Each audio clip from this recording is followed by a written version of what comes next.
नवान्न मेरे घर से दिखता है, लगता है जैसे मतलब दुर्गा पूजा का टाइम है, दिवाली है। After all in a country Phagwa is a religious colour. आप पूरा नवान्न के ऊपर आपने ऑरेंज कलर का लाइट लगा दिया, और कितने बेकार तरीके से, मतलब दोनों लाइट का लाइन जो है वो सेम इक्विडिस्टेंट भी नहीं है। अब रात को जाकर नवान्न का एक फ़ोटो लीजिए, ऐसा करना चाहिए क्या? That means you are spoiling the social जो स्ट्रक्चर है, जो स्ट्राटा है, उसको आप जो आप बोल रहे हैं मुंह से कि हिंदुत्व की जीत है, आप एग्जैक्टली काम में भी वही करके दिखा रहे हैं। सर, एक प्रश्न है कि तृणमूल सुप्रीमो ने इंडिया अलायंस को एकत्रित होने के लिए आह्वान किया है और ये भी कहा है कि जो अगला मीटिंग होगा वो जून के बिगिनिंग में ही होगा। सामने में हम सब जानते हैं कि उत्तर प्रदेश की चुनाव है 2027 में, अभी बंगाल चुनाव हो चुकी है। तो सर, सबको एकत्रित करना, क्या एक तरह से बोल सकते हैं कि ममता दीदी ही जो है नेतृत्व देंगी आने वाले दिनों में इंडिया अलायंस? इंडिया एक अलायंस है, इंडिया अलायंस अपने आप में चुनेगी, उसमें हम लोग को कुछ बोलने का हक नहीं है। हमारे पार्टी सुप्रीमो सब नेताओं के साथ टच में है, सब पार्टी के नेताओं के साथ टच में है, और इसमें कोई दोहराई नहीं है कि जैसे हम बंगाल में लड़ेंगे। भूल मत जाइए कि 80 हमारे MLAs है, इट्स ए ह्यूज ऑपोजिशन। तो अगर सेंटर में 37% लेके दो और पार्टी के सपोर्ट में बीजेपी क्षमता में है, तो यहाँ पे 41% वोट मिला है और 80 MLAs हमारे अंदर है।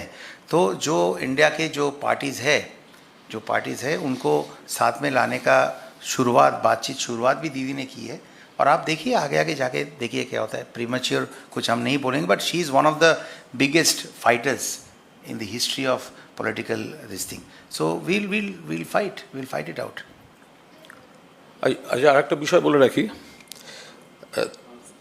একটা হচ্ছে যে গত কদিনে চতুর্থবার পেট্রোল ডিজেলের দাম বাড়ালো কেন্দ্রীয় সরকার, চতুর্থবার।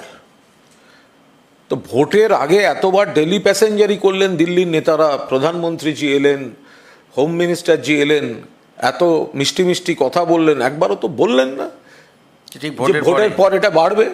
উল্টে আমাদের জননেত্রী মমতা বন্দ্যোপাধ্যায় বলেছিলেন মিলিয়ে নেবেন, ভোটের পর বাড়বে। কি বাড়লো পেট্রোলের দাম, ডিজেলের দাম। ডিজেল তো সেঞ্চুরি হওয়ার থেকে 18 পয়সা দূরে আছে, 100 টাকা হওয়ার থেকে 18 পয়সা দূরে আছে। পেট্রোল বেড়ে গেল, ডিজেল বেড়ে গেল, রান্নার গ্যাসের বেড়েই ছিল, কমার্শিয়াল যেগুলো বাণিজ্যিক মারাত্মক, অটো তার LPG বেড়ে গেল। আজকে কলকাতায় পেট্রোল 113 টাকা 51 পয়সা, 2 টাকা 87 পয়সা বেড়ে, আর ডিজেল 99 টাকা 82 পয়সা, 2 টাকা 80 পয়সা বেড়ে।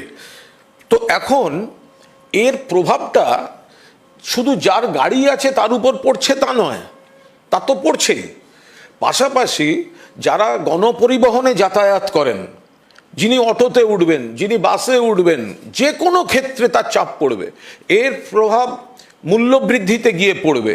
কারণ ট্রান্সপোর্টেশনে বাজারে আমি যে সমস্ত জিনিস, খাদ্য সামগ্রী থেকে অন্যান্য সামগ্রী যেগুলো ব্যবহার করি, ট্রান্সপোর্টেশনের খরচ বেড়ে যাবে। ফলে সাধারণ মানুষ, এমপ্লয়মেন্ট, গরিব মানুষ, নিত্যযাত্রী, সবার ক্ষেত্রে একটা সর্বনাশা জনবিরোধী নীতি এই কেন্দ্রীয় সরকার নিয়েছে। কিছু বললেই বলছে যুদ্ধ পরিস্থিতি চলছে। আরে 2014 সালে কি যুদ্ধ পরিস্থিতি চলছিল? 2014 থেকে এখনো অবধি লাগাতার বেড়ে যাচ্ছে কেন? আর যদি যুদ্ধ পরিস্থিতি থেকে থাকে তাহলে বিকল্প কোনো ব্যবস্থা আপনারা করেননি কেন এর মধ্যে?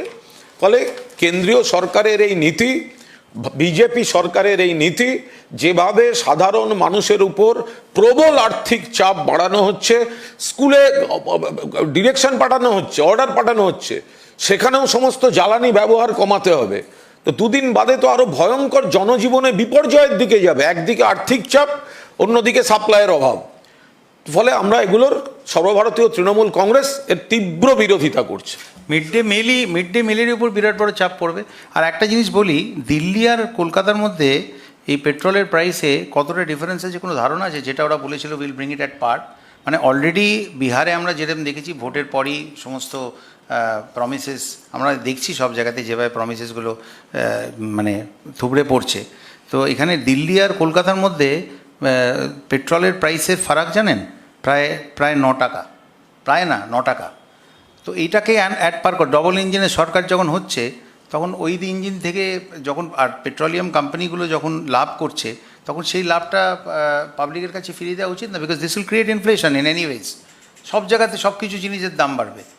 তো যে প্রমিসটা করা হয়েছে সেই প্রমিসটা, আমি চাকরি বাকরি ওসবের দিকে যাচ্ছেই না, বাট যে যে যে যে ভেলোসিটি মানে একদিকে যেটা যায় একতরফা, হ্যাঁ, ভেক্টর বলতাম আমরা ফিজিক্সে।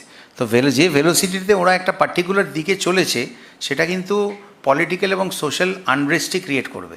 সেটার যে ইনিশিয়াল যে একটা সরকারের প্রথম মানে 7 দিন 10 দিনে যে একটা গতিপথ তৈরি হয় বা তাদের একটা ফ্রেম অফ মাইন্ড বোঝা যায়, সেটা কিন্তু পরিষ্কার হচ্ছে এবং সেটা কিন্তু খুব একটা ভালো দিকে যাচ্ছে না।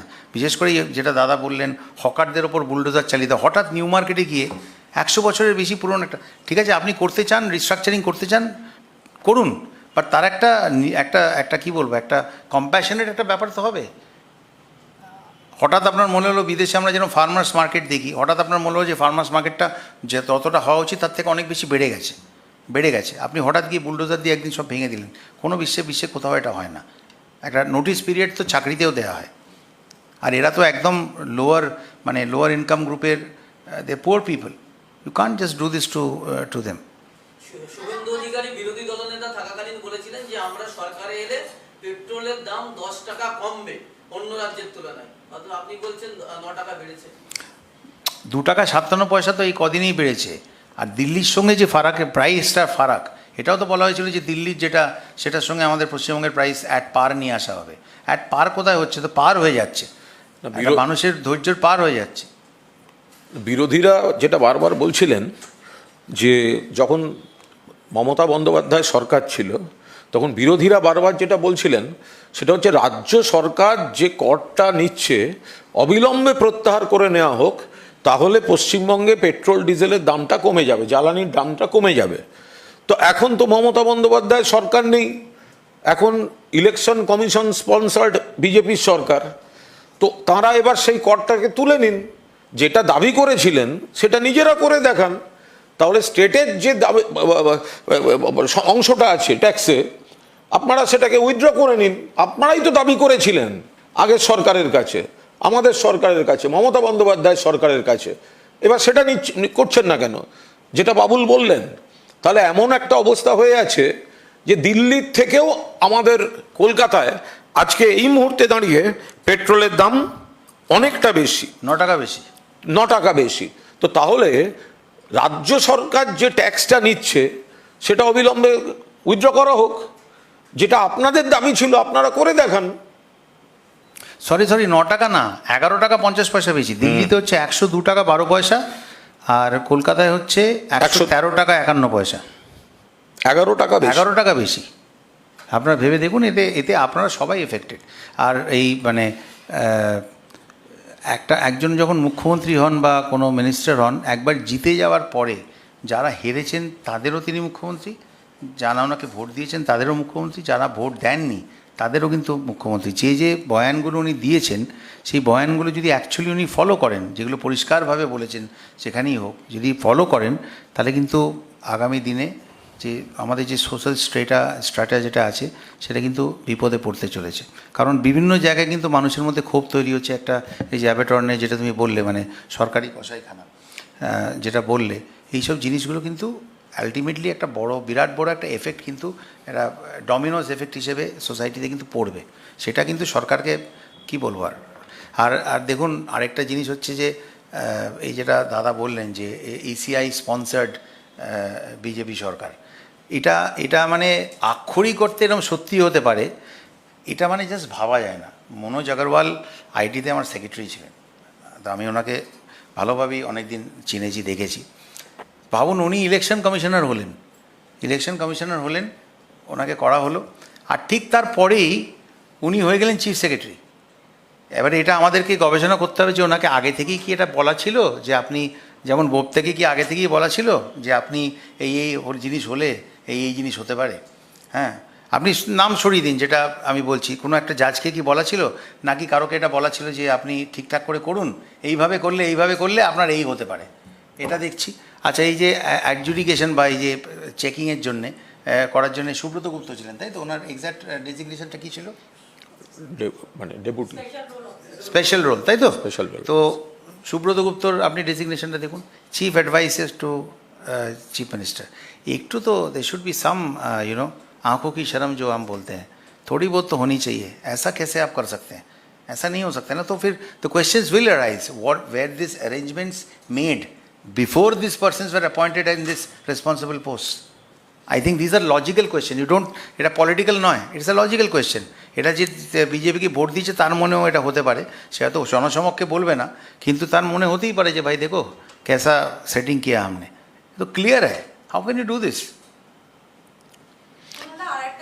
আর একটা বিষয় বলে নিই, ইলেকশন কমিশন যখন চলছেই একটা মারাত্মক অভিযোগ এসছে, আপনারা সবাই দেখেছেন, যে একটি মেয়ে, একটি মহিলা তরুণী, তার শ্লীলতাহানি বা আরও খারাপ কিছু ঘটেছে।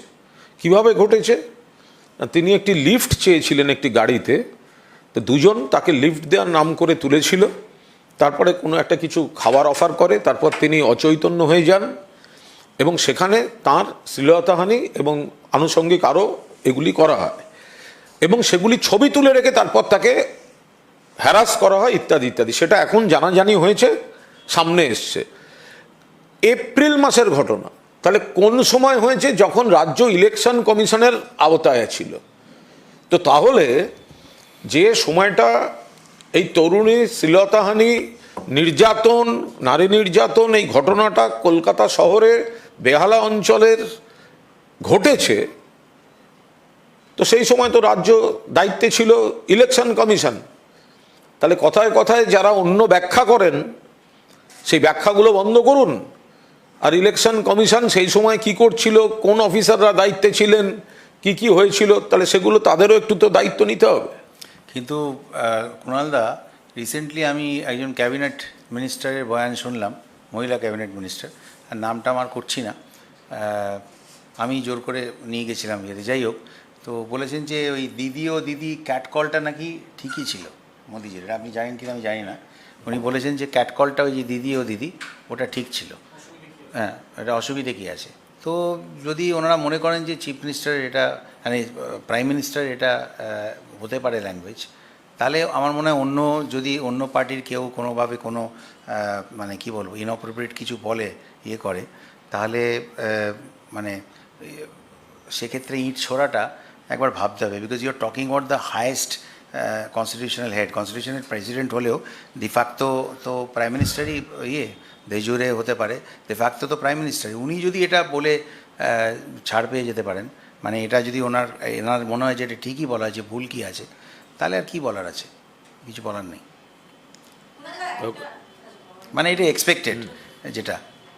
বাট আমরা দাবি করছি যে ইলেকশন কমিশনের যখন তাদের আন্ডারে ছিল ওয়েস্ট বেঙ্গলের ল অ্যান্ড অর্ডার, সেই সময় এই যে ঘটনাটি ঘটেছে এর পূর্ণাঙ্গ তদন্ত হোক এবং তার যে রিপোর্ট ইমিডিয়েটলি জনসমক্ষে সেটা পেশ করা হোক, যে কী হয়েছিল, কোন অফিসারের জন্য দায়ী ছিল, এবং সবচেয়ে বড় কথা এপ্রিল মাসের ঘটনা এতদিন বাদে সামনে এলো কেন, কে এটা চেপে রেখেছিল? আমার মনে হয় অনেক মহিলা জার্নালিস্টও আছে যারা অনেক রাত অবধি কাজ করে। এইটা কেন ওই সময় ঘটেছিল আর কেনই বা যেটা সামনে আসছে, ওই সময় সাপ্রেসটা কে করেছিল? সাপ্রেসিং অফ ফ্যাক্ট, দোষীদের ধরা। ইয়েস।